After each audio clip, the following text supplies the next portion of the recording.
Hey, thanks for clicking on the video, and we'll get to it in just 1 second. I just want to introduce myself, as I'm a pretty new channel. My name's Kyle, and I like photography and video, and I like talking about the products, and I'll do reviews of products, podcasts, and some vlogs here and there. So if that's something that interests you, consider subscribing, but let's go ahead and get right into the video.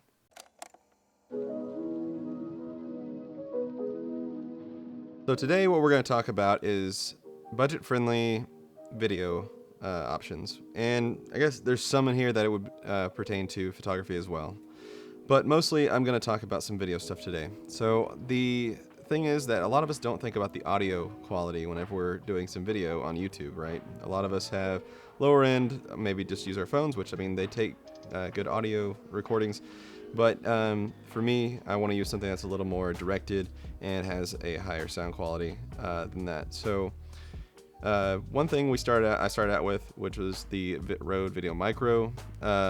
It was used for my first few videos here, and it has a good sound quality. It's only about $60. I think the dead cat's an extra 10 or something, and that's just to help reduce wind noise. But this thing overall was only about 60 bucks, and it has great sound quality in comparison to the onboard mic to your camera, or even with your phone, because then you have to hold it up to you and then sync it later. This is a good option, and I'll link it down below. Now, something that's a little bit cheaper, and something that you might find more appealing just because it's smaller and you don't have to have it like on top of your camera and everyone sees it, is a lav mic, which this one's from Powertowise. It's only about 30 bucks. It has really great sound quality, and it actually has its own little pouch, has extended cables, so you can actually have it go a real long way.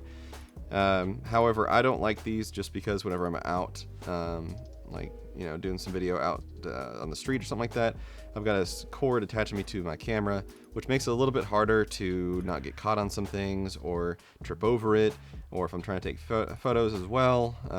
Throughout the time, I have to watch it as I'm moving. So it's not really something I'm into, but some people really swear by them. But I just thought I'd introduce that as well. It's 30 bucks. It has good sound quality. Next is something that for the photography and video people, but this is mostly for like vloggers and stuff like that. This is a Joby Gorillapod. It's about $50. That's like 25 cents over or something like that. This will grab onto surfaces such as like poles, branches, things like that if you're trying to get video, or you could even use it as some sort of extension whenever you're holding it out to do your vlogging. And the rubber feet on this will actually hold on to smooth surfaces a lot better than you know, some other tripods, and it has a plate that you can remove, so it's much easier to take your camera on and off of it if you're trying to take photos and video as well. That's why I use it, because I want to take photos while I'm taking video, walking around, and it comes in real handy and fits easily on my backpack. Now this one's another one for photo and video people, which is just a USB SD card reader. I don't know if we're moving away from those. It seems like some people are getting some different kinds of cards in the higher end models, but that's not the kind of audience I cater to. So this one was only about $15, and it helped speed up transfer times a lot. I don't have to go over a USB cord, which takes forever. So looking at one of these, it's well worth it, especially if you're just looking to save some time here and there. Now the last thing that I think would be good is to have a battery pack, because some of us have chargers, which I do, that has a USB connection which will go in here and can charge my camera batteries. So for some of us that have these mirrorless cameras that have smaller batteries that have lower lifespans than some of the larger ones, like the XT2, you need to have multiple batteries. Well, if you're out for a long day of shooting and you're just taking lots of photos, or even if you're out on a hike or something like that for a long period of time, something like this will come in handy, because you can recharge your batteries multiple times with it, with your charger, and it works quite well. And that's all I can really say about it. I mean, having one of these around is very useful.